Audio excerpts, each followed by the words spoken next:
నిన్న కరెక్ట్గా ఒక 3 రోజులకు ముందు 4 రోజులకు ముందు ఒక నివేదిక వచ్చింది. భారతదేశంలో మొత్తం సంపద కేవలం 1% ఉన్నటువంటి కుటుంబాల చేతులు. మొత్తం భారతదేశంలో ఉన్న మొత్తం సంపద 1% కుటుంబాల చేతిలో 68% సంపద ఉంది. అంటే ఇక్కడ ఒక 100 మంది ఉన్నారనుకో, ఒకటి చేతిలో వచ్చేమో ఎంత ఉంది? 68 రూపాయలు ఒకటి చేతిలో ఉంది. మిగతా 99 మంది చేతిలో ఎంత ఉంది? 32 రూపాయలు ఉంది. ఇది ఈరోజు వికసిత భారతదేశం లేదా డిజిటల్ భారతదేశం, భారతీయ జనతా పార్టీ యొక్క ఆధ్వర్యంలో వెలిగిపోతున్న భారతదేశం. అందరికన్నా ఎక్కువ రోజులు విదేశాల్లో, బహుశా మన మోడీ గారు ఆయన నేల మీద ఉన్న కాలం కన్నా ఆకాశంలోనే ఎక్కువ కాలం తిరిగాడు. మొన్న చూస్తే 148 కోట్ల రూపాయలు ఖర్చు అయింది ఆయనకి విదేశీ పర్యటనల కోసం. 348 కోట్లు ఖర్చు అయింది. అంటే సుమారు 350 కోట్లకు పైగా ఖర్చు పెట్టి విదేశాలు తిరిగాడు ఆయన. తిరిగి భారతదేశాన్ని అమ్మేస్తున్నారు తప్ప తిరిగి అన్ని దేశాలు తిరిగి సాధించిన పరిస్థితి లేదు. ఇది ఒకటి. సంపద ఒకవైపు బాగా పెద్ద ఎత్తున పోగబడుతుంది, మరొక వైపున ఆకలి చావు, దరిద్రము, పేదరికం, వీటన్నిటిలో కూడా భారతదేశం పెద్ద ఎత్తున అభివృద్ధి జరుగుతుందని ఒక పక్కన ఉన్నారు, ఇంకొక పక్కన పేదరికం తగ్గల. ఈ మధ్య టెండూల్కర్ IAS ఆఫీసర్, ఆయన ఆధ్వర్యంలో భారతదేశం ఉన్నటువంటి కేంద్ర ప్రభుత్వం 3 ఏళ్లకు ముందు ఒక లెక్క తీసింది. APL, BPL, below poverty line, above poverty line, దారిద్ర్య రేఖకు దిగువన ఉన్నటువంటి వాళ్ళు ఎవరు?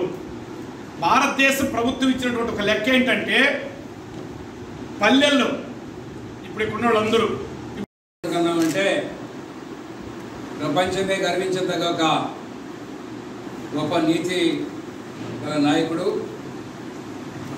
భారత కమ్యూనిస్ట్ పార్టీ ఫౌండర్లలో ఒకరిగా విరాజిల్లి ఈరోజు మన ముందు లేకపోయినా ఆయన నడిపినటువంటి బాట, ఎర్ర బాట మన ముందు తివా చేసి పరిసి వాళ్ళు మృతి చెందడం జరిగింది. ఆయన ఒక మృతే ఒక ప్రశ్నార్థకంగా ఆనాడు జరిగింది. CPI నుంచి విభేదించి CPMగా పోయినా, CPM తర్వాత CPM నుంచి కూడా విభేదించి ఒక విప్లవకర పార్టీని స్థాపించి ప్రపంచ దేశాల్లో ఒక విప్లవ ప్రేరేపతిని బాట వేసినటువంటి మహనీయుడు. మన ముందు లేకపోయినా ఆయన బాట మన ముందు కనబడతా ఉంది. ఆనాడు ఎక్కడ రాజీ పడకుండా, ఆనాడే గ్లోబలైజేషన్ లేదు, ప్రైవేటైజేషన్ లేదు, ఆర్థిక సంస్కరణలు లేవు. ఆనాడే భారతదేశంలో తాకట్లో భారతదేశం అనేటువంటి పుస్తకాన్ని భారతీయ పార్లమెంట్లో ఆయన మాట్లాడి ఆనాడే ఎండగట్టాడు ఈ యొక్క మన భారతదేశ ఆర్థిక వ్యవస్థను కానీ పాలకులు అనుసరిస్తున్నటువంటి విధానాలపైన కూడా. మరి ఆనాడు ఆయన వ్యతిరేకించింది ఈనాడు అమలు జరుగుతూ ఉంది. కానీ ఈనాడు దురదృష్టవశాత్తు కమ్యూనిస్టులంతా కూడా చీలికలైన తర్వాత ప్రశ్నించేవాళ్ళు లేకుండా పాలకులు విపరీతమైన పోకడలతో ఈ దేశాన్ని పరిపాలన చేస్తూ ఉన్నారు. కానీ ప్రశ్నించేవాడు లేడు. 1953లో దాంట్లో కీలకమైన పాత్ర వహించారు. మన రాష్ట్రంలో, ముఖ్యంగా తెలుగు రాష్ట్రంలో 3 కమ్యూనిస్ట్ ఉద్యమానికి తెలుగు తేజాలు ఉన్నారు.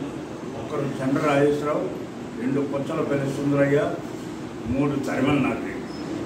3 వైఖరులకు నాయకత్వం వహించారు.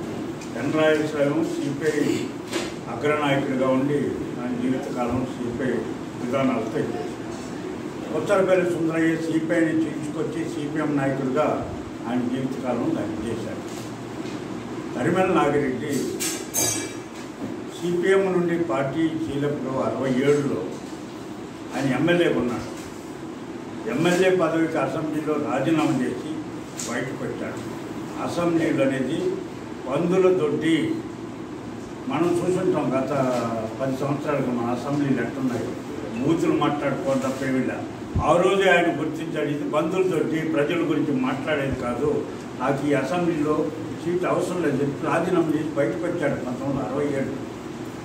అలాగే ఈయన ప్రస్థానం అంతా కూడా ఇందాక వెంకయ్య చెప్పినట్టు 52 జనరల్ ఎలక్షన్లో జైల్లో నుండి వచ్చి గెలిచి ఉమ్మడి మద్రాసు రాష్ట్రంలో ప్రతిపక్ష నాయకుడు అయ్యాడు.